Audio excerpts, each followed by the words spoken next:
May nagtraidor nga ba kay dating Pangulong Rodrigo Duterte kaya't nauwi ito sa kontrobersyal at iligal na pagkaaresto at pagkakaipit sa International Criminal Court? Isa ito sa mga matapang na sinagot ni Vice President Sara Duterte kasabay ng isang tanong na bumabagabag sa maraming Pilipino.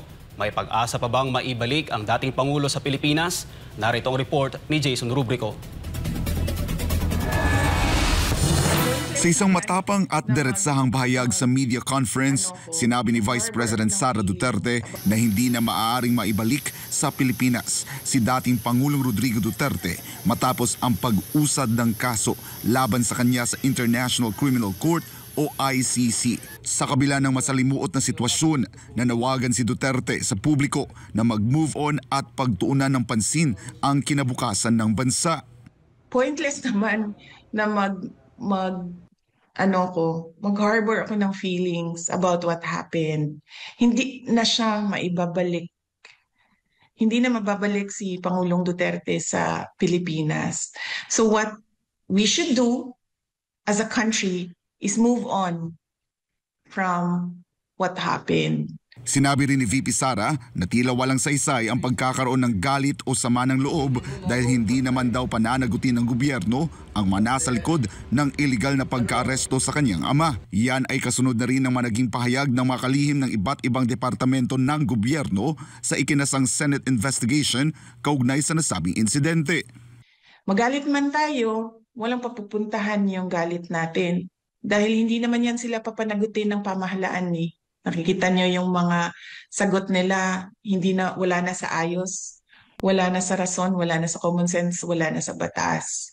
Pero walang magagawa laban sa kanila. Inihayag naman ni VP Sara ang kanyang hinala na may taong naglabas ng impormasyon mula sa kanilang hanay patungo sa kabilang kampo. Kaugnay yan sa isang meeting na isinagawa sa Hong Kong kung saan napag-usapan ang mahakbang para sa pagbabalik ni dating Pangulong Duterte sa Pilipinas. Dito pumutok ang usap-usapan na aarestuhin ang dating Pangulo sa bisa ng warrant of arrest ng ICC. Hindi ko matawag siguro na traitor, pero sigurado ako sa dami ng tao doon sa loob ng kwarto na yon ay meron talagang nagsasabi kung ano ang pinag-uusapan doon sa loob. Kung kanino nila sinasabi, hindi ko alam. Ayon sa bise, siya mismo ang nag-moderate ng naturang pagpupulong at direktang tinanong si dating Pangulong Duterte kung ano ang plano nito. Tinanong ko si President Duterte kung ano ang desisyon mo at ano ang gusto mong gawin. Ang sinabi niya, gusto ko umuwi sa Pilipinas. Hindi ako titira sa ibang bayan at hindi ako magtatago. Yun ang sagot niya. Kung may traitor man, malamang dahil merong nagsabi merong traitor, traitor siya siguro sa information at binigay niya doon sa kabila, but I don't think meron siyang binigay na information na valuable din sa Philippine National Police dahil alam naman ng lahat at hindi tinago na uuwi si Pangulong Duterte at kung anong oras siya uuwi sa Pilipinas. Samantala, pinuna naman ni Vice President Duterte ang kakulangan ng matibay na ebidensya sa mga kasong isinampa laban sa dating Pangulo sa ICC. Aniya, sa kabila ng paulit-ulit na aligasyon ng libo-libo umanong biktima ng war on drugs, 43 kaso lamang ng umanong pagpatay ang naisampa sa korte. Nasaan na ang libo-libo na mga kaso na sinasabi ng ating mga complainants na crimes against humanity? Crimes against humanity is a serious accusation na lagi nilang paulit-ulit na sinasabi 6,000, 9,000, 10,000, 40,000, 50,000 ang mga namatay.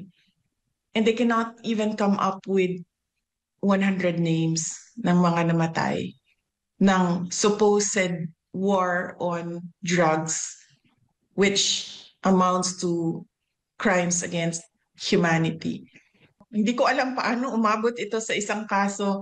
Wala talaga silang ebidensya at all for murder or crimes against humanity.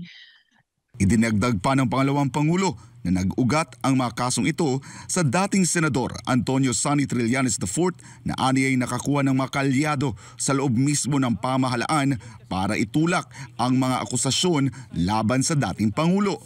Hindi maitago ng nakababatang Duterte ang kanyang pagkadismaya sa desisyon ng gobyerno na pahintulutan ang isang foreign jurisdiction na litisin ang isang dating Pangulo ng Pilipinas. Nahihiya ako as a Filipino citizen ngayon nagiging katatawanan tayo ng buong mundo na merong isang bansa na binibigay ang kanyang citizen sa isang foreign jurisdiction, foreign organization.